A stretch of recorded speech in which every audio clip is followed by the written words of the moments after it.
good whenever. We're here with Scott Perkin Seed and Soil.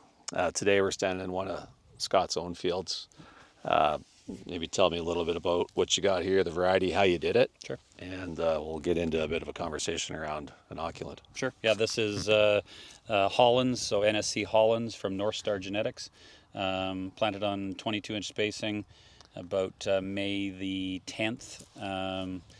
They are dual inoculated, alpine in furrow as well, on canola stubble. Yeah,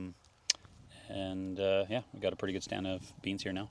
Yeah, so it's the 17th of July, and obviously these beans have really taken off the last couple weeks with some heat. Yep. But yeah, so you said canola stubble. This is a common practice for your customer base? Yes, I would say probably 50% of beans are planted on canola stubble. Obviously it's a cereal stubble or canola stubble in the most part, and beans being a safe rotation either way, lots of guys will put them on canola stubble. Okay. So you've been an active user, active customer for a number of years. When it comes to planters, really your only option is liquid. That's correct. Yeah. So in this case, you used on seed an active product called Active Enrich. Correct.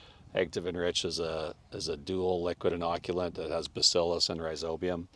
And then in furrow, because you actually used alpine, you put an active product here called Active Soybean Combo.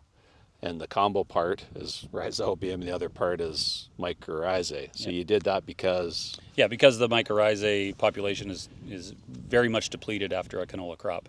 And so we wanted to do everything we could to make sure that mycorrhizae was healthy in the soil to help take up phosphate.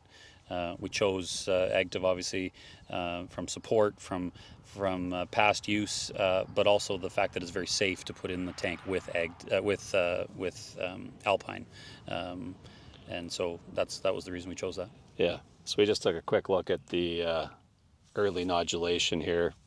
It looks really fantastic, good. Or what you'd expect. Yeah, or more. I mean, it's a phenomenal amount of nodulation. Obviously, we've got good moisture to promote good growth of bacteria and nodules. But in general, I was pretty impressed when we started pulling up roots. Okay. So if you did some of your farm and some of your customers are planting their soybeans with their air seeder. In that case, you would, instead of the liquid combo, you would go with a granule. That's correct. Option. Yeah, we went with the active granule option, and had excellent success this year, and good nodulation there as well. We were just checking some fields. So in that case, if you want the mycorrhizae following canola stubble, you'd go with the Thrive, or that's what you're positioning? That's what we positioned, and that's what we did, even regardless, even on a cereal rotation, a little bit from being simplistic on a farm and managing inventory, but you still have the benefit of the mycorrhizae even on cereal stubble.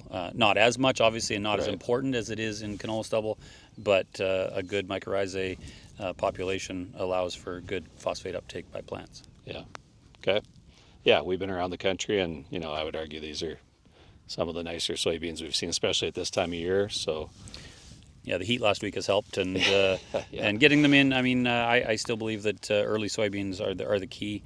Obviously, not April, but I think we were planting soybeans around the same time as we were doing oats and wheat with the other machines. So there's nothing scary about seeding soybeans early. Okay.